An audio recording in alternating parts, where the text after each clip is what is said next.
Daily. Taste the Daily.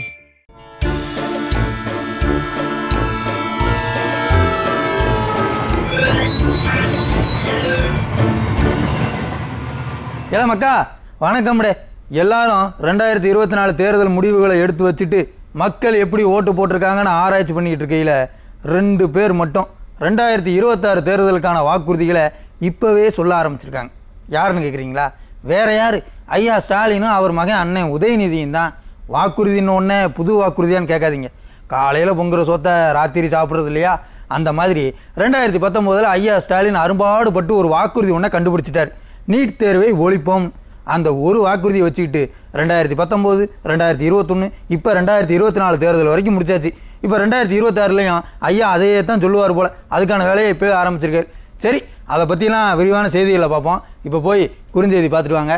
குறுஞ்செய்தியை பார்க்குறதுக்கு முன்னாடி யூடியூப்பில் நம்ம நிகழ்ச்சியை பார்க்குறவங்க லைக் பண்ணுங்கள், ஷேர் பண்ணுங்கள், கட்டாயமாக கமெண்ட் பண்ணுங்கள். டிவியில் பார்க்குறவங்க அப்படியே கண்டினியூ பண்ணுங்கள்.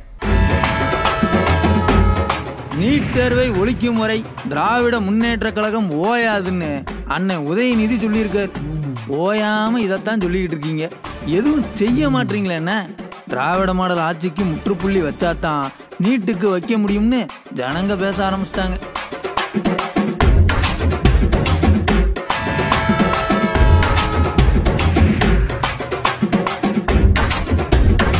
விளம்பரத்தால் உயர்ந்தவர் வாழ்க்கை நிரந்தரம் ஆகாதுன்னு ஐயா மோடியை பார்த்து ஐயா ஸ்டாலின் கத்துக்கிடணும்.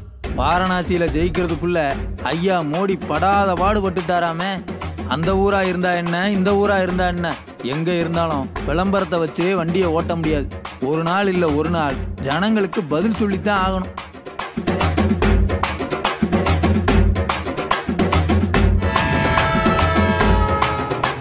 எப்பா, இப்படி ஒரு மெகா கூட்டணிய ஊர் உலகம் பார்த்ததே இல்லையப்பா. கூட்டணின்னா யாராவது ஒருத்தருக்காவது பிரயோஜனமா இருக்கணும். 11 தொகுதியில பாஜகவுக்கு டெபாசிட் காலி, 6 தொகுதியில பாமகவுக்கு டெபாசிட் காலி, தமிழ் மாநில காங்கிரசுக்கு போட்டி போட்ட 3 தொகுதியிலையும் டெபாசிட் காலி. அண்ணன் அண்ணாமலை ஒரே அடியில எல்லாரையும் காலி பண்ணிட்டார்.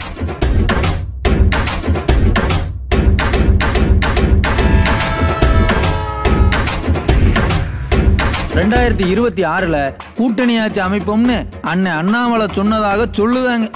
16 சீட்டு வாங்கினவங்க, 10 சீட்டு வாங்கினவங்க எல்லாம் கூட்டு வச்சு 4 மினிஸ்டர் 3 மினிஸ்டர்னு பேரம் பேசுறதுக்கு இது என்ன டெல்லியாண்ணே? தமிழ்நாடுன்னு இஸ்ரோல இருந்து ராக்கெட் அனுப்பி சந்திர மண்டலத்திலேயே தாமரைய மலர வச்சாலும் இங்க மலராது. அட நான் சொல்லலண்ணே, ஜனங்க சொல்றாங்க.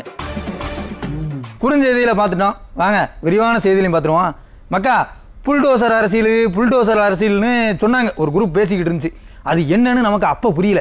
இப்போ தேர்தல் முடிவுகளை அலசி ஆராய்ஞ்சாதான் என்னன்னு புரிய வருது. புல்டோசரை வச்சு குழியை தோண்டி அதில் மற்ற கட்சியை பூரா உள்ள தள்ளணும்னு நினச்ச ஒரு கட்சி கடைசியில் தான் தோண்டின குழிக்குள்ள தானே போய் விழுந்திருக்கு. 3 முறை முதல்வர், 2 முறை பிரதமர்னு சுமாரா ஒரு அரை நூற்றாண்டு காலம் மெஜாரிட்டியோட ஆட்சி பண்ணிட்டு இருந்த ஐயா மோடி இன்னைக்கு கூட்டணி ஆட்சி அமைக்கிறாரு.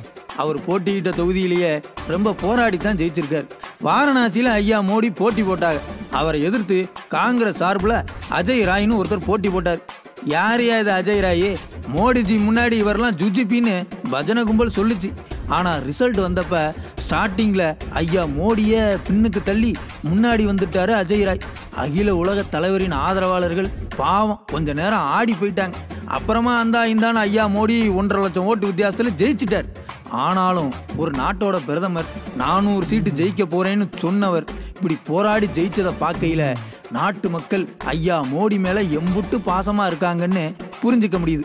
ஐயா மேல ஜனங்க காண்டானதுக்கு காரணம் கங்கையை சுத்தம் பண்றேன்னு ஒரு நாடகத்தை போட்டாங்க பாருங்க, அதுதான்னு விவரம் தெரிஞ்சவங்க எல்லாம் சொல்றாங்க. கோவிலை கட்டிட்டா கோட்டைக்கு போகலான்னு நினைச்சவங்க அந்த கோவில் இருக்கிற ஏரியாவிலேயும் தோத்து போயிருக்காங்க. ஐயா மோடியோட சரிவுல இருந்து என்ன தெரியுது? விளம்பரத்தால் உயர்ந்தவர் வாழ்க்கை நிரந்தரமாகாதுன்னு தெரியுது. இங்கேயும் சிலர் விளம்பர அரசியல் பண்ணிக்கிட்டு இருக்காங்க.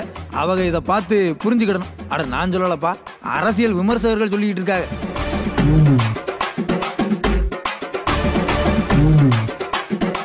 சிலரை பல நாள் ஏமாத்தலாம், பலரை சில காலம் ஏமாத்தலாம். எல்லாரையும் எப்பவும் ஏமாத்திட்டே இருக்க முடியாதுன்னு சொல்லுவாங்க. ஆனால் எப்பவுமே ஏமாற்ற முடியும்னு ஐயா ஸ்டாலின் நம்புற மாதிரி தான் தெரியுது. ஸ்டாலின் ஐயா என்ன பண்றாருன்னா 3 தேர்தலாக ஒரே வாக்குறுதியை கொடுத்து ஏமாத்திக்கிட்டு இருக்காரு. இப்போ அடுத்து வரப்போற சட்டமன்ற தேர்தலுக்கு அதே வாக்குறுதியை தான் தரப்போறாருங்கிற மாதிரி இன்னைக்கு ஒரு அறிக்கையை வெளியிட்டிருக்காரு. நீட்டை ஒழிச்சு கட்ட எல்லாரும் கைகோர்க்கணுமா. நீட் தேர்வில் முறைகேடு நடந்திருக்குன்னு ஒரு குற்றச்சாட்டு வந்திருக்குய்யா. அதாவது நீட் தேர்வில் மொத்த மார்க் வந்து பார்த்தீங்கன்னா 720. வட மாநிலத்தை சேர்ந்த மாணவர்கள் 719, 718, 717 மார்க் வாங்குறாங்களாம். இதுக்கெல்லாம் வாய்ப்பே இல்லை, ஏதோ கோல்மால் நடக்குன்னு படித்தவங்க சொல்கிறாங்க. இப்போ வட மாநில மாணவர்கள் இப்படி மார்க் வாங்கிட்டு போனால் தமிழ்நாட்டில் பாவம் உண்மையாக படித்து கஷ்டப்படுற மாணவர்களுக்கு பாதிப்பு தானே. அதனால் இந்த விவகாரத்தை சும்மா விடக்கூடாது, முறைகேடு நடந்திருக்கான்னு அதை விசாரித்து நடவடிக்கை எடுக்கணும்னு எல்லாரும் கொந்தளிச்சுட்டு கிடக்காங்க. சரி, இது ஒரு பக்கம் இருக்கட்டும். இந்த விவகாரத்தில் ஐயா ஸ்டாலின் என்ன சொல்கிறாருன்னா, நீட்டை அழிச்சு ஒழிக்க எல்லாரும் கைகோர்ப்போம், நீட்டை ஒழிக்கிற நாள் ரொம்ப தூரத்தில் இல்லைன்னு பதிவு போட்டிருக்காரு. இதையே தான் 2019 சொன்னார். 2019 தேர்தலில் நீட்டை ஒழிச்சு கட்டுறேன் பாருன்னு சொல்லி ஓட்டு வாங்கினார். 2021 தேர்தலில் நீட்டை ஒழிக்கிற ரகசியம் தெரியும்னு சொல்லி ஓட்டு வாங்கினாங்க. 2024 தேர்தலப்ப நீட்டை ஒழிக்க 50 லட்சம் கையெழுத்து வாங்குறேன்னு டிராமா பண்ணாங்க. 3 தேர்தலில் ஐயா சொன்ன வாக்குறுதியை நம்பி அப்பாவி தமிழர்கள் ஓட்டு போட்டிருக்காங்க. ஐயா சொன்னதை இப்போ வர செய்யலை, செய்யறதுக்கு எந்த முயற்சியும் எடுத்த மாதிரியும் தெரியலை. பிரச்சனை வரும்போதெல்லாம் வெட்டியா அறிக்கை மட்டும்தான் வெளியே வருது. அறிக்கையை வச்சு என்ன செய்ய? 2026 தேர்தலில் ஜனங்களை ஏமாத்த இப்பயே வேலையை ஆரம்பிச்சுட்டாருன்னு தான் சொல்ல தோணுது. மக்கா, இந்த நீட் விஷயத்துல ஐயாவோட நிலைப்பாடு பத்தி நீங்க என்ன நினைக்கிறீங்கன்னு கட்டாயம் கமெண்ட்ல சொல்லுங்கப்பா.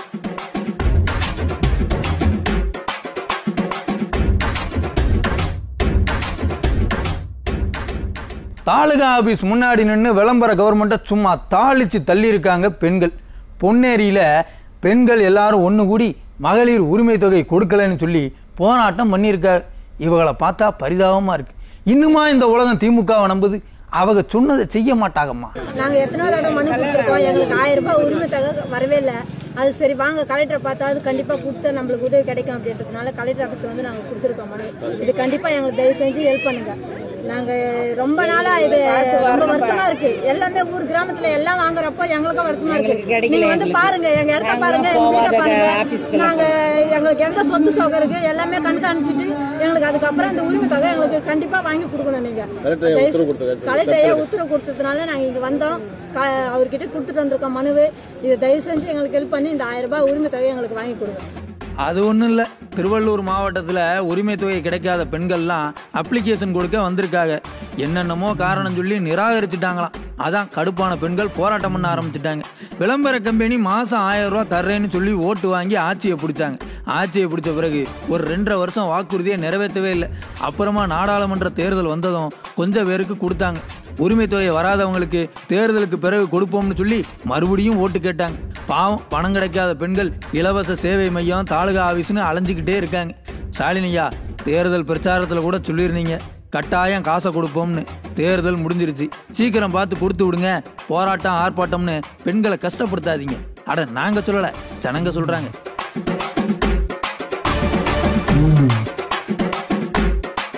அமைச்சர் அண்ணன் மனோ தங்கராஜ் இருக்காரு, எப்ப பாரு ட்விட்டர்ல உலக அரசியல் பேசிக்கிட்டே இருப்பார். உள்ளூர் பிரச்சனையை கண்டுக்கிறதே இல்லை. ஆவின் பால் கிடைக்காம வட சென்னை மக்கள் படாத பாடுபடுறாங்க. அண்ணன் துறை அமைச்சரா இருக்காரு, எதுனா கண்டுக்கிறாரா?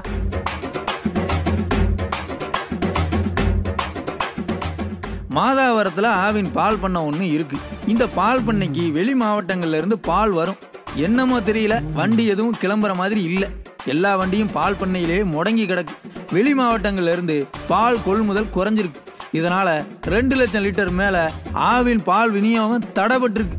பண்ணைக்கே பால் வரலன்னா பாக்கெட்ல எப்படி பால் வரும்? வட சென்னை பக்கம்லாம் காலையில 11 மணிக்கு வர வேண்டிய பால் வந்து சேரல. கடையில இங்க ஆவின் பால் கிடைக்கும்னு போர்டு வச்ச காலம் போய் இப்ப ஆவின் பால் இல்லைன்னு போர்டு வச்சிருக்காங்க. பால் கொள்முதல் பண்றதுல இவங்களுக்கு என்னதான் சிக்கல்? தனியார் கம்பெனியெல்லாம் சத்தம் இல்லாம வியாபாரம் பார்க்கையில ஆவினுக்கு மட்டும் ஏன் அடிக்கொருக்கா இப்படி பிரச்சனை வருது? பிரச்சனைகள் வருதா இல்ல உருவாக்குறாங்களா? என்ன கதைன்னு தெரியல. பால்வளத்துறை அமைச்சர் அண்ணன் மனோ தங்கராஜ் சும்மா அரசியல் பேசுறதை விட்டுட்டு ஆவின்ல பால் தடையில்லாம கிடைக்க ஏற்பாடு பண்ணணும். இல்லைன்னு வைங்க, ஆவினுக்கு பாலை ஊத்தி பூஜையை போட்டு இழுத்து மூட வேண்டியதுதான். அட நான் சொல்லல, ஜனங்க சொல்றாங்க.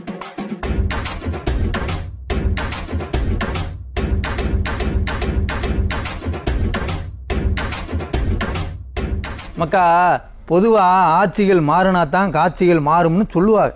இப்போ ஆட்சி எதுவும் மாறலை, மெஜாரிட்டி தான் போயிருக்கு. அதுக்குள்ளே ஒரு பாஜக எம்பிக்கு அற விழுந்திருக்கப்பா. பாலிவுட் நடிகை பாஜக எம்பின்னு 2 பதவிகளை தாங்க முடியாமல் தாங்கிட்டு இருக்க கங்கனா ரணாவத்தை ஒரு பாதுகாப்பு படை அதிகாரி அரைஞ்சிருக்காங்க. ஏன்னு கேட்டால் விவசாயிகள் போராட்டத்தை இந்த அம்மா கொச்சப்படுத்தி பேசுனாங்களாம். அதுக்காக இப்போ வந்து அரைஞ்சிருக்காங்க. சரி மக்களே, இன்னைக்கு நிகழ்ச்சி இந்த செய்தியோடு முடிஞ்சது. நாளைக்கு மறுபடியும் வந்து உங்களை சந்திக்கிறேன். நன்றி, வணக்கம்.